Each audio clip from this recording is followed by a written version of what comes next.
Hi everyone, welcome to our channel. ఈరోజు మన topic ఏంటంటే రాజు యువ వికాసం స్కీమ్ని మన మొబైల్లోనే ఏ విధంగా అప్లై చేసుకోవాలనేది ఈరోజు మన టాపిక్. మన మొబైల్లోనే ఏ విధంగా అప్లై చేసుకోవాలో నేనైతే ఇప్పుడు స్క్రీన్ రికార్డ్లో చూపిస్తాను. చూసి మీరు మీ మొబైల్లోనే అప్లై చేసుకోండి. మనం డైరెక్ట్గా స్క్రీన్ రికార్డ్లోకి అయితే వెళ్ళిపోదాం. చూడండి, గూగుల్ ఓపెన్ చేయండి. ఫస్ట్ ఇక్కడ OBMMS అని సెర్చ్ చేయండి.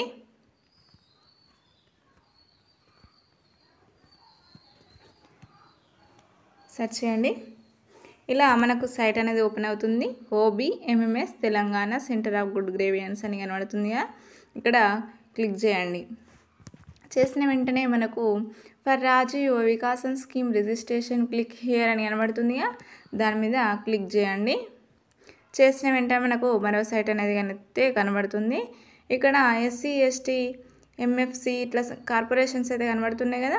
ఇక్కడ చిన్న రౌండ్ తిరుగుతుంది చూడండి, న్యూ అని కనబడుతుంది కదా, న్యూ మీద క్లిక్ చేయండి. చేసిన వెంటనే మనకి ఇట్లా సైట్ ఓపెన్ అవుతుంది. SC registration, BC registration, ST registration అయితే కనబడుతుంది కదా.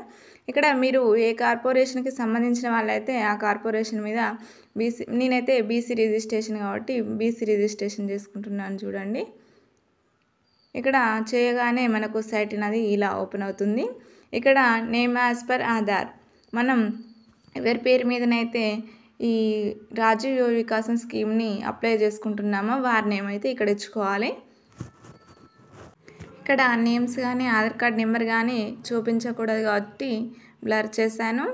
ఇక్కడ పేరు ఇచ్చుకున్న తర్వాత ఆధార్ నెంబరు ఎంటర్ చేయాలి. ఎంటర్ చేయగానే మనం ఏ రేషన్ కార్డ్ నెంబర్లో ఉంటామో ఆ రేషన్ కార్డ్ నెంబర్ అనేది ఇక్కడ మనకు ఆటోమేటిక్గా ఎంటర్ అవుతుంది. ఇక్కడ లబ్ధిదారుని రకం అడుగుతుంది కదా, సెలెక్ట్ చేసుకోండి. ఇక్కడ ఇండివిజువల్ అని పెట్టుకోండి. నెక్స్ట్ ఆర్థిక సహాయం రకము అని అడుగుతుంది కదా. ఇక్కడ మీరు బ్యాంకు లింక్డ్ స్కీమ్ అని అయితే చేసుకున్నట్లయితే మీకు 2 lakhs నుండి 4 lakhs వరకు సబ్సిడీ లోన్స్ అయితే వస్తాయి. Only schemes without bank linkage అని కనబడుతుంది. అది చేసుకున్నట్లయితే ఓన్లీ 50,000 మాత్రమే వస్తుంది, అది ఫుల్ సబ్సిడీ వస్తుంది. నేనైతే స్కీమ్స్ వితౌట్ బ్యాంకు లింకేజ్ అని అయితే చేస్తున్నాను. ఆల్రెడీ నేను బ్యాంకు లింక్డ్ స్కీమ్స్ రిజిస్ట్రేషన్ కోసం నేను ఒక వీడియో చేశాను, అది కింద డిస్క్రిప్షన్లో ఇస్తాను, చూసి చెక్ చేసుకోండి. నేనైతే ఇప్పుడు స్కీమ్స్ వితౌట్ బ్యాంకు లింకేజ్ అని అయితే చేస్తున్నాను. చూడండి, నెక్స్ట్ సెక్టార్ సెలెక్ట్ చేసుకోండి. ఓన్లీ మనకు 50,000 మాత్రమే వస్తాయి, ఇందులో 50,000 అయితే ఇచ్చుకున్నాను. నెక్స్ట్ స్కీమ్స్, మనం దేని పేరు మీదనైతే ఇది చేసుకుంటున్నామో అందులో ఇది ఒకటి సెలెక్ట్ చేసుకోండి. మీరైతే దేనికి సంబంధించి ఉంటుందో దానికి చేసుకోండి. నేనైతే మగ్గం వర్క్ యూనిట్స్ చేసుకుంటున్నాను. ఇక్కడ మనకు మినిమం యూనిక్ కాస్ట్ వచ్చేసి 50,000, నెక్స్ట్ మ్యాక్సిమం యూనిక్ కాస్ట్ వచ్చేసి 50,000 అయితే కనబడుతుంది కదా. నెక్స్ట్ గో మీద క్లిక్ చేసుకోండి. చేసుకోగానే మనకు సైట్ అనేది ఇలా ఓపెన్ అవుతుంది. నెక్స్ట్ మన జిల్లాని అడుగుతుంది, జిల్లాని సెలెక్ట్ చేసుకోండి. నేనైతే మా జిల్లాను సెలెక్ట్ చేసుకుంటున్నాను. మీ జిల్లా ఏదైతే అది సెలెక్ట్ చేసుకోండి.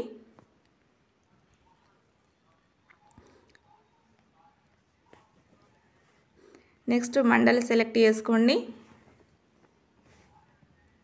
ఇక్కడ గ్రామ పంచాయతీ అడుగుతుంది కదా, మీ ఊరు అయితే ఊరు సెలెక్ట్ చేసుకోండి. మన గ్రామ పంచాయతీ అనేది ఎక్కడ ఉంటుందో అక్కడ మన ఊరు అయినా సెలెక్ట్ చేసుకోండి. మీది ఏ ఊరు అయితే ఆ ఊరిని సెలెక్ట్ చేసుకోండి, ఇందులో వస్తుంది. ఇక్కడ మా విలేజ్ అయితే సెలెక్ట్ చేసుకున్నాను.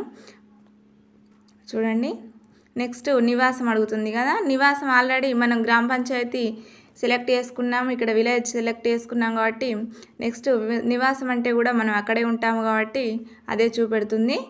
నెక్స్ట్ ఇక్కడ సెక్టార్ డీటెయిల్స్ అని కనబడుతుంది కదా, మనం ఇచ్చుకున్న వాటి అన్నీ కూడా ఇక్కడ డీటెయిల్స్ అనేది కనబడుతూ ఉంటాయి. ఇక్కడ చూసుకొని మీరు ఏదైనా మిస్టేక్ చేసినట్లయితే మళ్ళీ వెనక్కి వెళ్ళి చేసుకోవచ్చును. ఇక్కడ యూనిక్ కాస్ట్ వచ్చేసి అడుగుతుంది, మనం ఎంత అయితే చేసుకుంటున్నామో అంత యూనిక్ కాస్ట్ అనేది ఇక్కడ ఇచ్చుకోవాలి. నేనైతే 50,000 అనేది ఇచ్చుకుంటున్నాను. చూడండి, నెక్స్ట్ EMF అని అడుగుతుంది. మనం ఇక్కడ క్లిక్ చేయగానే మనకు EMF ఎంత పడుతుంది కనబడుతుంది. మనకు 0 EMF పడుతుంది, ఎందుకంటే ఫుల్ సబ్సిడీ వస్తుంది కాబట్టి EMF 0 ఉంటుంది. ఇక్కడ నెక్స్ట్ అప్లికేషన్ డీటెయిల్స్ అని అడుగుతుంది కదా, లబ్ధిదారుని డీటెయిల్స్ అనేది ఇక్కడ కనబడతాయి, మనం ఎంటర్ చేసినవి కనబడతాయి. ఇక్కడ ఫాదర్ నేమ్ హస్బెండ్ నేమ్ అడుగుతుంది, మీరైతే ఇక్కడ ఇచ్చుకోవాలి. ఇచ్చిన తర్వాత ఇక్కడ శారీరక వికలాంగుడు, మీరు ఫిజికల్గా హ్యాండిక్యాప్డ్ అయితే ఎస్ అని పెట్టండి, లేదంటే నో అని పెట్టుకోండి. నేనైతే ఇక్కడ నో అని పెట్టాను. జెండర్ మీరు ఏదైతే అది పెట్టుకోండి. నెక్స్ట్ గ్రామీణ పట్టణం ప్రాంతము ఆర్ పట్టణము అని అడుగుతుంది, రూరల్ అర్బన్, మీరు ఏదైతే అది పెట్టుకోండి. నేనైతే గ్రామీణ కాబట్టి గ్రామీణ పెట్టాను. ఇక్కడ క్యాస్ట్ అడుగుతుంది చూడండి, మీరు ఏదైతే మనం బీసీ కార్పొరేషన్కి అప్లై చేస్తున్నాం కాబట్టి బీసీఏ, బీసీబీ, బీసీడీ అయితే కనబడుతుంది. మీరు ఒకవేళ ఎస్సీ ఎస్టీ అప్లై చేశారనుకోండి మీకు అవే కనబడతాయి. నేనైతే బీసీబీ కాబట్టి బీసీబీ పెట్టుకున్నాను. మీ సేవ నుండి తెచ్చుకున్న ఇన్కమ్ సర్టిఫికేట్ నెంబర్ అయితే ఇక్కడ ఇచ్చుకోండి. న్యూది మాత్రమే ఉండాలి, ఓల్డ్ది అయితే ఇక్కడ తీసుకోదు. నెక్స్ట్ కులము నెక్స్ట్ ఇక్కడ క్యాస్ట్ అనేది ఎంటర్ చేసుకోండి. పేరు ఎంటర్ చేసుకున్న తర్వాత ఇక్కడ క్యాస్ట్ అనేది అడుగుతుంది, సబ్ క్యాస్ట్ ఎంటర్ చేసుకోండి. ఇక్కడ క్వాలిఫికేషన్స్ అడుగుతుంది, మీరు చదువుకున్నట్లయితే క్వాలిఫికేషన్ అయితే ఇచ్చుకోవాలి. నేను డిగ్రీ పాస్ కాబట్టి డిగ్రీ పాస్ అని అయితే పెట్టుకుంటున్నాను. ఇక్కడ నెక్స్ట్ మీ సేవ ఇన్కమ్ నెంబర్ అనేది అడుగుతుంది, మీరు మీ సేవ నుండి తీసుకున్న తర్వాత ఒక ఇన్కమ్ సర్టిఫికేట్ అనేది వస్తుంది, అందులో నెంబర్ ఉంటుంది, ఆ నెంబర్ని ఇక్కడ ఎంటర్ చేసుకోవాలి. నెక్స్ట్ ఇక్కడ నేమ్ యాజ్ పర్ ఇన్కమ్, మీరు ఎవరి పేరు మీదనైతే ఇన్కమ్ తీసుకున్నారో వారి నేమ్ అయితే ఇక్కడ ఇచ్చుకోవాలి. నెక్స్ట్ డేట్ ఆఫ్ బర్త్ అనేది కనబడుతుంది కదా, డేట్ ఆఫ్ బర్త్ ఇచ్చుకోవాలి. ఇక్కడ ఏజ్ ఇచ్చుకోవాలి.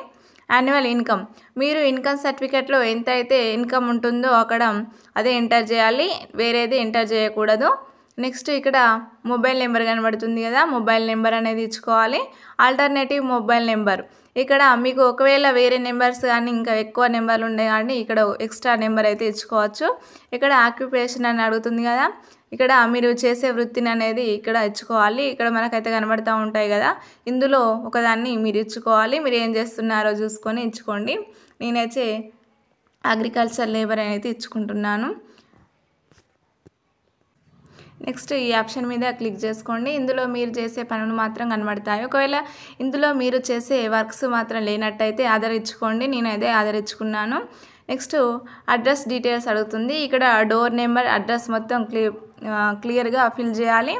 నెక్స్ట్ ఇక్కడ అప్లోడ్స్ అడుగుతుంది కదా, ఇక్కడ ఓన్లీ పాన్ కార్డ్ అడగట్లేదు, ఫోటో మాత్రమే అడుగుతుంది. ఇక్కడ చూస్ ఫైల్ అని చేసుకొని మీరు ఫోటోని అప్లోడ్ చేసుకోవాలి. ఇక్కడ నెక్స్ట్ సెల్ఫ్ డిక్లరేషన్ కనబడుతుంది కదా, ఇక్కడ 2 క్లిక్స్ అయితే ఇచ్చుకోవాలి. ఈ డిక్లరేషన్స్ అయితే మనం క్లిక్ చేసుకోవాలి. చేసుకున్న తర్వాత ప్రివ్యూ ఇచ్చుకున్నట్లయితే మనకు ఈ అప్లికేషన్ అయితే పూర్తి అవ్వడం అయితే జరుగుతుంది. మనము 50,000 లోన్ మాత్రమే తీసుకుంటున్నాం కాబట్టి ఓన్లీ ఫోటోనే అడుగుతుంది. ఒకవేళ మనము బ్యాంకు లింక్డ్ స్కీమ్ అనేది ఉంది కదా, అది చేసుకున్నట్లయితే మనకి ఇక్కడ ఫోటోతో పాటు పాన్ కార్డు కూడా అడుగుతుంది. ఒకవేళ మీరు అది చేసుకున్నట్లయితే అది ఆల్రెడీ నేను దానికి సంబంధించి ఒక వీడియో చేశాను, అది కింద డిస్క్రిప్షన్లో ఇస్తాను, చూసి మీరు బ్యాంకు లింక్డ్ స్కీమ్ అయితే అది చూసి అప్లై చేసుకోండి. వితౌట్ బ్యాంకు లింక్డ్ స్కీమ్ అయితే ఇది చూసి అప్లై చేసుకోండి. ఈజీగా మీ మొబైల్లోనే అప్లై చేసుకోండి. ఇలాంటి లేటెస్ట్ వీడియోస్ మీకు కావాలనుకుంటే మన ఛానల్ని సబ్స్క్రైబ్ చేసుకొని పక్కనే ఉన్న బెల్ ఐకాన్ని క్లిక్ చేసుకొని ఆన్లో పెట్టుకోండి. ఇలాంటి వీడియోస్ వెంటనే మీ దగ్గరికి నోటిఫికేషన్ రూపంలో వస్తాయి. Thank you for watching. ఇలాంటి లేటెస్ట్ అప్డేట్స్ కోసం మన ఛానల్ని సబ్స్క్రైబ్ చేసుకోండి, పక్కనే ఉన్న బెల్ ఐకాన్ని యాక్టివేట్లో ఉంచుకోండి. నేను ఎప్పుడు కానీ వీడియో చేసినా కూడా మీకు నోటిఫికేషన్ రూపంలో వస్తుంది. అలాగే ఈ వీడియో నచ్చినట్లయితే ఒక లైక్ చేయండి. Thank you for watching.